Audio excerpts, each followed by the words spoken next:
ಇದೀಗ ಈ ಬಗ್ಗೆ ಹೆಚ್ಚಿನ ಮಾಹಿತಿಯನ್ನು ಕೊಡ್ತಾರೆ. ಇದ್ರ ಬಗ್ಗೆ ಹೆಚ್ಚಿನ ಮಾಹಿತಿಯನ್ನ ಕೊಡ್ತಾರೆ ನಮ್ಮ ಪ್ರತಿನಿಧಿ ದೀಪಾ. ಇದೀಗ ನಮ್ಮ ಜೊತೆ ನೇರ ಸಂಪರ್ಕದಲ್ಲಿರುವಂತದ್ದು. ದೀಪಾ, ಇದೀಗ ಈ ಒಂದು ವಿಚಾರ ಏನಂದ್ರೆ, ಈಗ ಸದ್ಯಕ್ಕೆ ಪವರ್ ಫೈಟ್ ಮಧ್ಯೆ ಸಂಪುಟ ಬದಲಾವಣೆ ವಿಚಾರಕ್ಕೆ ಸಂಬಂಧಪಟ್ಟಂತೆ ಒಂದ್ ಕಡೆ ಹಲವಾರು ಸುದ್ದಿಗಳು ಕೇಳಿ ಬರ್ತಾ ಇರುವಂತದ್ದು. ಈಗಾಗಲೇ 31 ಶಾಸಕರು ಸುರ್ಜೇವಾಲಾಗೆ ಪತ್ರವನ್ನ ರವಾನೆ ಮಾಡಿದ್ದಾರೆ ಅನ್ನುವಂತ ಮಾಹಿತಿ ಇರುವಂತದ್ದು. ಏನೆಲ್ಲ ಅಪ್ಡೇಟ್ಸ್ ಇದೆ ದೀಪಾ ಈ ಬಗ್ಗೆ?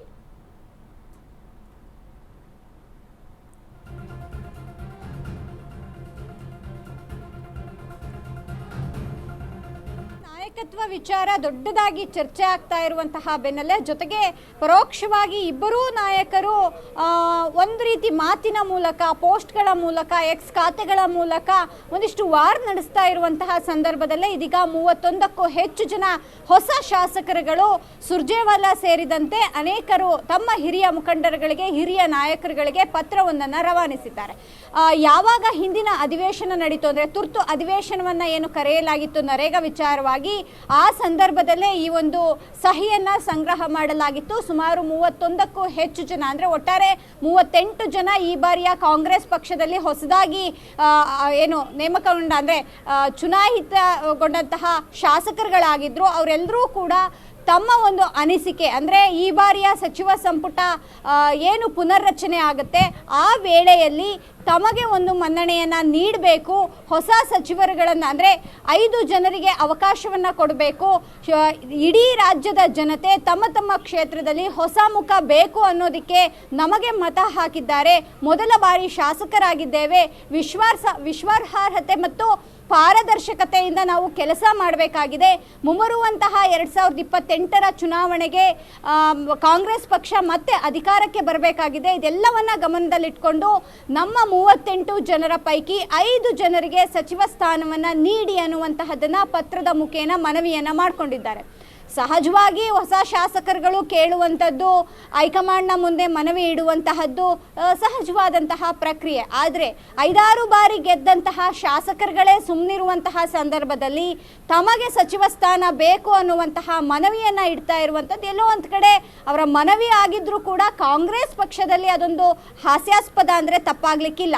ಯಾಕಂದರೆ ಇರುವಂತಹ 136 ಜನರ ಪೈಕಿ ಏನು ಕಾಂಗ್ರೆಸ್ ಪಕ್ಷದಿಂದ ಗೆದ್ದಂತಹ ಶಾಸಕರ ಸಂಖ್ಯೆ, ಅದರಲ್ಲಿ ಕೇವಲ 35-36 ಸಚಿವರನ್ನು ಮಾತ್ರ ಆಯ್ಕೆ ಮಾಡೋದಕ್ಕೆ ಸಾಧ್ಯ ಇರುವಂತಹ ಸಂದರ್ಭದಲ್ಲಿ ಸಾಕಷ್ಟು ಬಾರಿ ಗೆದ್ದಂತಹ ಶಾಸಕರುಗಳನ್ನು ಬಿಟ್ಟು ಹೊಸ ಶಾಸಕರುಗಳಿಗೆ ಮನ್ನಣೆ ಕೊಡುತ್ತಾ ಕಾಂಗ್ರೆಸ್ ಹೈಕಮಾಂಡ್ ಅನ್ನುವಂತಹ ಪ್ರಶ್ನೆ ಸಹಜವಾಗಿ ಮೂಡುತ್ತೆ.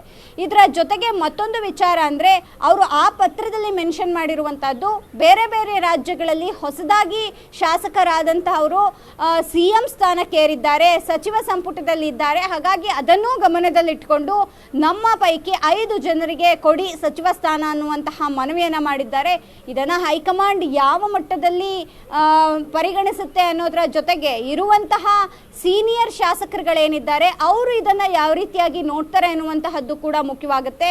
ಪತ್ರ ಬರೆದಂತವರ ಪೈಕಿ ಪ್ರದೀಪ್ ಈಶ್ವರ್ ಇದ್ದಾರೆ, ಪೊನ್ನಣ್ಣ ಇದ್ದಾರೆ, ಜೊತೆಗೆ ಶಿವಗಂಗಾ ಬಸವರಾಜ್ ಇದ್ದಾರೆ. ಹೀಗೆ ಸಾಕಷ್ಟು ಜನ, ಅಂದ್ರೆ ಹೊಸದಾಗಿ ಬಂದಿರುವಂತಹ ಎಲ್ಲಾ ಶಾಸಕರುಗಳು ಕೂಡ ಸಹಿ ಮಾಡಿ ಕೊಟ್ಟಿರುವಂತಹ ಪತ್ರ ಇದಾಗಿದೆ.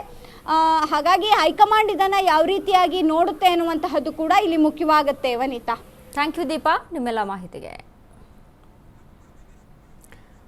ಈಗಾಗಲೇ ನಾವು ಗಮನಿಸ್ತಾ ಇದ್ದೀವಿ, ಈಗ ಪ್ರದೀಪ್ ಈಶ್ವರ್ ಹೆಸರಾಗಿರ್ಬೋದು, ಇನ್ನು ವಿಶ್ವಾಸ್ ವೈದ್ಯ ಆಗಿರ್ಬೋದು, ಭೀಮಸೇನಾ ಚಿಮ್ಮಣ್ಕಟ್ಟಿ ಆಗಿರ್ಬೋದು, ಇವೆಲ್ಲ ಹೊಸಬರನ್ನ 5 ಜನಕ್ಕೆ ಅಲ್ಲಿ ಅವಕಾಶ ಕೊಡಿ ಅನ್ನುವಂಥದ್ದು ಒಂದು ಕಡೆ ಈಗಾಗಲೇ ನಮ್ಮ ಪ್ರತಿನಿಧಿ ದೀಪಾ ಅವ್ರು ಮಾತಾಡಿದ್ರು, ಹಾಸ್ಯಾಸ್ಪದವಾಗಿ ಅನಿಸುತ್ತೆ ಅಂತ. ಯಾಕಂದ್ರೆ ಈಗಾಗಲೇ ಕಾಂಗ್ರೆಸ್ 140 ಶಾಸಕರಿರುವಂತಹ ಒಂದು ಪಕ್ಷದಲ್ಲಿ ಹೊಸಬರಿಗೆ ಆದ್ಯತೆ ಸಿಗುತ್ತಾ ಅನ್ನುವಂಥ ಪ್ರಶ್ನೆ ಮತ್ತೊಂದು ಕಡೆ ಆಗ್ಲೇ ಈಗ ಇರುವಂತಹ ಕ್ಷೇತ್ರದಲ್ಲಿ ಈಗಿರುವಂತಹ ಸಚಿವರ ಒಂದು ಯಾವ ರೀತಿಯಾಗಿ ಮುನ್ನಡ್ಕೊಂಡು ಹೋಗ್ತಾ ಇದ್ದಾರೆ, ಅಲ್ಲಿ ನಡೀತಾ ಇರುವಂತಹ ಕಾರ್ಯಗತಿಗಳು ಹೇಗಿದಾವೆ, ಇದನ್ನೆಲ್ಲವನ್ನು ಕೂಡ ಹೈಕಮಾಂಡ್ ಅಲ್ಲಿ ಪರಿಗಣಿಸುತ್ತೆ.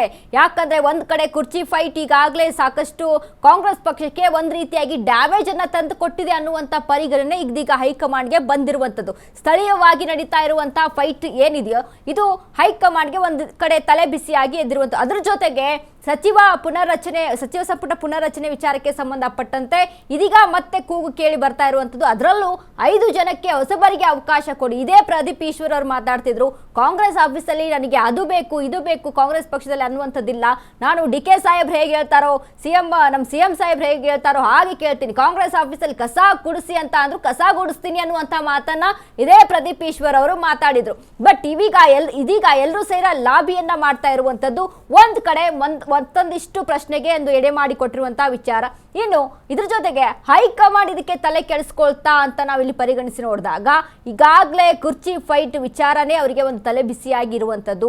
ಹೀಗಾಗಿ DK ಶಿವಕುಮಾರ್ ಅವರಿಗೆ ಅಲ್ಲಿ ಅವಕಾಶವನ್ನ ಮಾಡಿಕೊಡ್ಬೇಕಾ ಅಥವಾ CM ಸಿದ್ದರಾಮಯ್ಯಗೆ ಬಣದಿಂದ ಒಂದ್ ಕಡೆಯಾಗಿ ಅಲ್ಲಿ ಕೇಳಿ ಬರ್ತಾ ಇರುವಂಥದ್ದು. ಬಟ್ ಸಚಿವ ಸಂಪುಟ ಪುನರ್ರಚನೆಯಲ್ಲಿ ಏನು 5 ಜನರಿಗೆ ಅವಕಾಶ ಅನ್ನುವಂಥ ಕೂಗು ಕೇಳಿ ಬರ್ತಾ ಇದ್ದೋ, ಇದರಲ್ಲಿ ಆ ಬಣ ಈ ಬಣ DK ಶಿವಕುಮಾರ್ ಬಣ ಅಂತ ಅಲ್ಲ, ಸಿದ್ದರಾಮಯ್ಯ ಅವರ ಬಣ ಅಂತ ಅಲ್ಲ, ಎರಡೂ ಬಣದಿಂದಾನು ಕೂಡ ಅಲ್ಲಿ ಕೇಳಿ ಬರ್ತಾ ಇದೆ. ಸೊ ಇದೆಲ್ಲವನ್ನು ಕೂಡ ನಾವು ಇಲ್ಲಿ ಪರಿಗಣಿಸ್ಕೊಂಡು ನೋಡಿದಾಗ ಇದು ಯಾವ ರೀತಿಗೆ ತಾರಕಕ್ಕೆ ಹೋಗಿ ಮುಟ್ಟುತ್ತೆ, ಇನ್ನು ಹೈಕಮಾಂಡ್ ಇದಕ್ಕೆ ಯಾವ ರೀತಿಯಂತ ನಿರ್ಧಾರಗಳನ್ನ ತೆಗೆದುಕೊಳ್ಳುತ್ತೆ ಕಾದ್ ನೋಡ್ಬೇಕಾಗುತ್ತೆ.